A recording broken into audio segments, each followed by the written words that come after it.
بسم اللہ الرحمن الرحیم۔ السلام علیکم ناظرین و سامعین، آپ دیکھ رہے ہیں R Imran 381 YouTube channel. Video کی جانب جانے سے پہلے آپ دوستوں سے گزارش ہے کہ میرے اس ویڈیو کو لائک اور چینل کو سبسکرائب کرنا نہ بھولیں۔ ہم نے سوکھی ہوئی شاخوں پر لہو چھڑکا تھا، ہم نے سوکھی ہوئی شاخوں پر لہو چھڑکا تھا، پھول اگر اب بھی نہ کھلتے تو قیامت ہوتی۔ شہید کی جو موت ہے وہ قوم کی حیات ہے، عظیم دھرتی کے عظیم سپوت میجر راجہ عزیز بھٹی شہید 1965 کی جنگ میں بہادری کی ایسی تاریخ رقم کر گئے کہ قوم آج بھی انہیں عقیدت سے یاد کرتی ہے۔ عزیز بھٹی شہید 16 اگست 1923 کو ہانگ کانگ میں پیدا ہوئے اور وہیں سے BA کیا۔ پھر ان کا خاندان پاکستان آ گیا اور ضلع گجرات کے گاؤں لادیا میں رہائش پذیر ہوا۔ عزیز بھٹی نے 1948 میں پاک فوج میں شمولیت اختیار کی۔ 6 ستمبر 1965 کو جب بھارت نے پاکستان پر حملہ کیا تو میجر عزیز بھٹی لاہور سیکٹر میں برکی کے علاقے میں ایک کمپنی کی کمانڈ کر رہے تھے۔ میجر عزیز بھٹی کی پلاٹون نمبر 3 کمپنی BRB کے مشرقی کنارے پر پوزیشن سنبھال چکی تھی۔ میجر شفقت بلوچ کی قیادت میں 17 پنجاب کی D کمپنی کو واپسی کا حکم مل گیا۔ اس کے باوجود کہ یہ کمپنی BRB کے مشرقی کنارے پر تعینات تھی، لیکن میجر بھٹی نے اپنی کمپنی کے ہمراہ رہنے کی بجائے برکی گاؤں کے بالا خانے پر OP پوسٹ پر رہنا پسند فرمایا، جہاں کھڑے ہو کر وہ دشمن کی نقل و حرکت کا صحیح اندازہ لگا کر گولہ باری کروا رہے تھے۔ حالانکہ یہ کام OP کا تھا، لیکن میجر بھٹی نے اپنی جان کی پرواہ نہ کرتے ہوئے OP کے فرائض سنبھال لیے۔ جیسے ہی دشمن فوج کی کسی جانب سے پیش قدمی کرتی تو میجر بھٹی کی بتائی ہوئی رینج پر گولہ باری شروع ہوتی اور دشمن فوج کے ٹینک اور توپیں راکھ کا ڈھیر بن جاتی۔ اس بات کا علم دشمن کو بھی ہو چکا تھا کہ کوئی ماہر نشانہ باز OP برکی کے بالا خانے میں موجود ہے، لیکن بالا خانے کو تباہ کرنے جتنی بھی کوششیں ہوئیں وہ ناکام ٹھہریں۔ ہڈیارہ گاؤں دشمن کے قبضے میں جا چکا تھا، برکی کی جانب پیش قدمی جاری تھی۔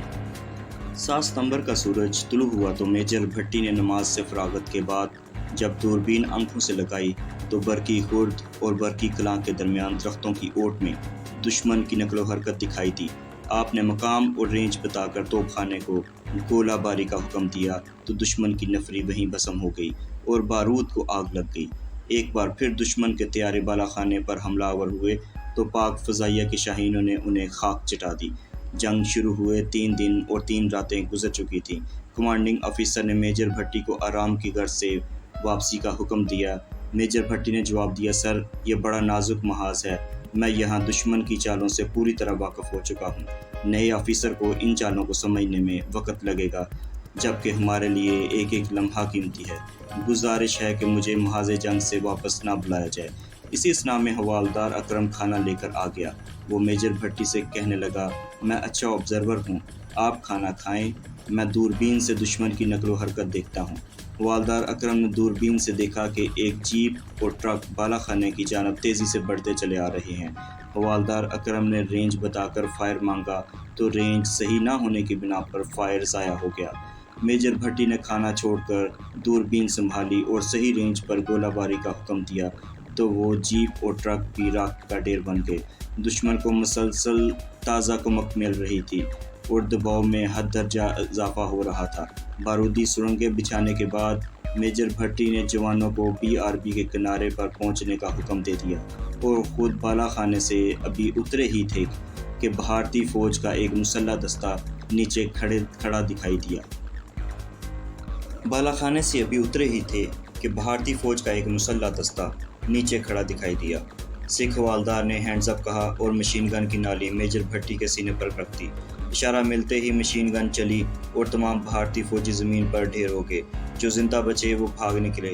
میجر بھٹی اپنے ساتھی کے ہمراہ محاصرہ توڑ کر BRB نہر تک پہنچنے میں کامیاب ہو گئے۔ 11 ستمبر کی صبح BRB کے مغربی کنارے پر کھڑے ہو کر میجر بھٹی پیش قدمی کرتے ہوئے بھارتی ٹینکوں اور پیدل فوج پر گولہ باری کروا رہے تھے۔ صوبیدار نے کہا، میجر صاحب آپ براہ راست دشمن کی فائرنگ رینج میں ہیں، اس لیے بہتر ہے کہ آپ پٹڑی سے نیچے اتر جائیں۔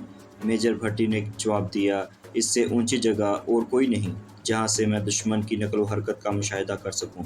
میری جان کی فکر مت کرو، اس وقت وطن عزیز کی حفاظت ہر چیز پر مقدم ہے۔ 6 راتیں جاگ جاگ کر میجر بھٹی کی آنکھیں سوج چکی تھیں اور پلکیں جھپکنے میں تکلیف اور دقت محسوس ہوتی تھی۔ 12 ستمبر کی صبح طلوع ہوئی۔ برکی سے شمال کی جانب درختوں کی آڑ میں دشمن کے فوجی نہر کی جانب بڑھتے دکھائی دیے۔ آپ کی بتائی ہوئی رینج پر گولہ باری کی گئی تو دشمن پسپا ہونے پر مجبور ہو گیا۔ میجر بھٹی نے وضو کر کے نماز ادا کی۔ بالوں میں کنگھی کر کے صوبیدار کے ساتھ چائے پینے لگے۔ صوبیدار غلام محمد اعلیٰ پائے کے 10 شناس تھے۔ میجر بھٹی نے اپنا ہاتھ انہیں دکھاتے ہوئے کہا، دیکھو میری قسمت میں شہادت لکھی بھی ہے کہ نہیں؟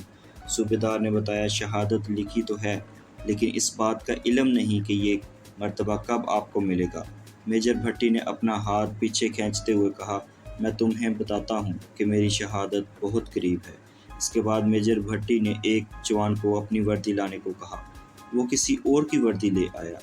میجر بھٹی نے کہا، کفن اور وردی اپنی ہی اچھی لگتی ہے۔ اسی اثنا میں ایک بار پھر بھارتی توپ خانے نے گولہ باری شروع کر دی۔ میجر بھٹی جان کی پرواہ نہ کرتے ہوئے نہر کے بلند کنارے پر کھڑے ہو کر فائرنگ کی سمت کا تعین کرنے لگے۔ آپ کی بتائی ہوئی رینج پر گولہ باری ہوئی تو بھارتی فوج کے لاہور کی جانب بڑھتے ہوئے قدم ایک بار پھر رک گئے۔ دشمن کی نگاہیں بھی آپ کو تلاش کر چکی تھیں۔ ابھی آپ کے ہاتھ دوربین اٹھائے آنکھوں کی جانب اٹھے ہی تھے کہ ٹینک کا ایک جلتا ہوا فولادی گولہ آپ کے سینے کے پار ہو گیا۔ اسی لمحے میجر راجہ عزیز بھٹی اس مقام شہادت پر فائز ہو چکے تھے جس کی تمنا وہ اپنے دل میں رکھتے تھے۔